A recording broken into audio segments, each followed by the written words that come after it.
మాజీ సీఎం అలాగే బీఆర్ఎస్ అధినేత కేసీఆర్ అసెంబ్లీకి రాకపోయినా కూడా చర్చ జరుగుతుంది. నిన్నటికి నిన్న రేవంత్ రెడ్డి కూడా అసెంబ్లీకి రావాలని ఆహ్వానించారు. చాలా విషయాలపై కూడా మాట్లాడాలి, బీజేపీ విధానం పైన కూడా మాట్లాడని చెప్పారు. కేసీఆర్ రాక విషయంలో ఏం చెప్తారు? కేసీఆర్ ఒక ఎమ్మెల్యేగా రావాల్సిన అవసరం ఉందా? రాకపోతే ఏమైంది? అసలు ఇప్పుడు ఆయన వచ్చినారా లేదా? రాలే. గతంలో రాలే. అప్పుడంటే కాలు ఇరిగింది, చేతి ఇరిగింది అని చెప్పినాం. ఇప్పుడేం ఇరిగింది? ఇప్పుడు అంతా మంచిగా ఉన్నాడు కదా. ఎంపీ ఎలక్షన్లలో అప్పుడు కూడా నల్గొండ సభ మీటింగ్ పోయిండు.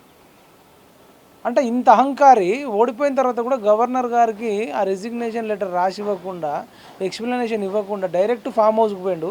ఇంత అహంకారి తెలంగాణ రాష్ట్రానికి అవసరమా?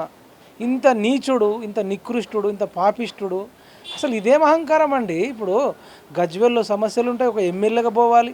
ప్రధాన ప్రతిపక్ష నాయకుడుగా రాష్ట్రంలో అనేక సమస్యలు ఉన్నాయి, వాటి మీద మాట్లాడాలి. నీకు జీతం ఇచ్చి వేస్ట్, నీకు క్వార్టర్స్ ఇచ్చి వేస్ట్. అసలు నీకెందుకంటే రాజకీయాలు? నీకు పోలేనోడివి, ఎందుకు పోలేవు? నీ నోరు పడిపోయిందా? నోట్లోకి వెళ్ళి మాటలు వస్తలేవా? నీలాంటి వాడికి ఎందుకండి రాజకీయాలు? అన్నీ మంచిగా ఉన్నాయి కదా, పోవచ్చు కదా, మాట్లాడవచ్చు కదా. ఎందుకు ఆ దొంగ ముఖమా? తప్పు చేసినందుకు భయపడుతున్నావా? అసలు ఇట్లాంటి వాడు రాజకీయాలకు పనికిరాడండి.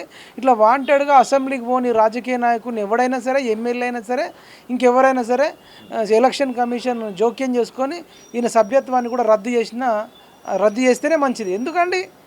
నువ్వు పోవాలి కదా, పోకుండా ఎందుకు?